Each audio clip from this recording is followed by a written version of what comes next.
I found those marriages last longer than the ones that spend millions trying to get married in public. Why? Their ideology has changed.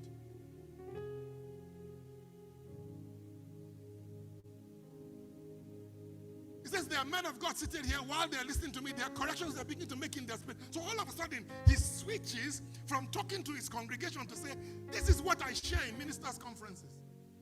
This is what I try to teach ministers. He says you will go back and begin to make, unless you will produce, he calls it a dexterous people. I call it an ambidextrous people. People who can use spirituality and their real ability to do exploits for God.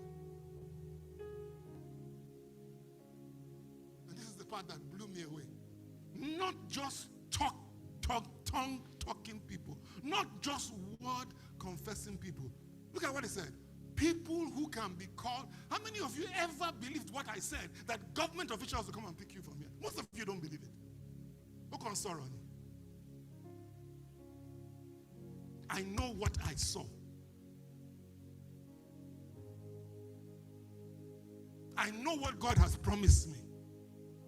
That my people will be picked up by the highest echelons of society to come and solve problems for them. There will be stories told to them that if you go here, you will find so and so. Go and pick him. He can solve your problem. Oh, you musicians, you are sitting there. David was quietly singing to animals, yet they came to pick him to Saul's house to get rid of demons. You guys will be picked up too, because when you sing, something is supposed to happen. But it's not about you. I don't know if you get the point I'm trying to make. If it's about bless me, bless me, bless me, make me rich, make me that, that's just the beginning.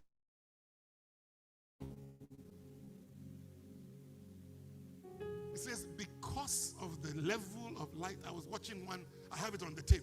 It's written by Miles Monroe. It says, do you know the meaning of salt and light? It's on the slides, but if they turn it, I will confuse the media people. It says, do you know the meaning of salt and light? He said, everybody thinks it's just to season. He says, no. He says, salt and light is standard. You are supposed to be the standard of excellence wherever they find you. I remember when we were a bit younger in Jesus Embassy, we met the Smiths. Mr. and Mrs. Banwo Smith. We looked at their children. Such excellence. We looked at their house. We looked at the way they carried themselves, and we said, that's the people we want to be like. Nobody said, I want to be like Joe. No. You say, why? Is he not a great man? He is. But I'd rather play my PlayStation 5 when I get home. And I don't want to fast for 40 days away from this woman. I will die. And I don't want to die. That's not my model. I don't know if you get the point I'm making. I saw my model. I saw my model who could do business and pray. And succeed in both. Because I remember when I was being ordained in the Redeemed, this is going to make this go viral. When I was being ordained in the Redeemed, everybody was falling down, and I was looking, you know. And then finally someone said, don't you want to be like you? I said, no. He said, why? That man doesn't sleep in his bed for 1 year. Doesn't play around, doesn't watch movies, doesn't do me. I love all that. Come on, you better know who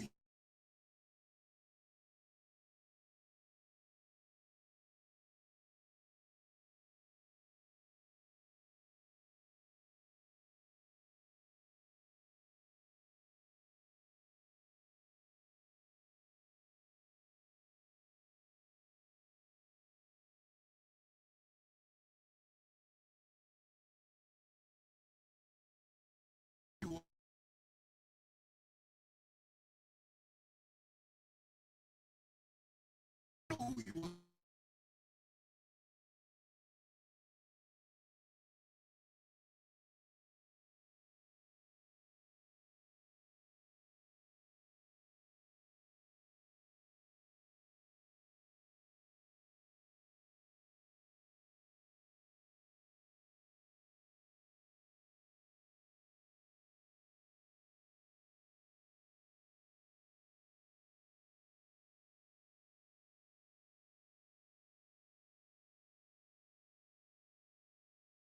And you can think by yourself.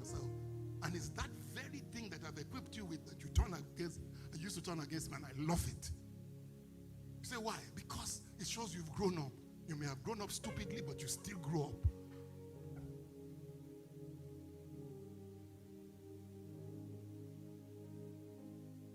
It translates followers. Most of you want people to lead you to where? The problem is this, and this has been one of my biggest problems. This is my biggest problem. Where God is sending me to, I have nobody to model it after. I have to do trial.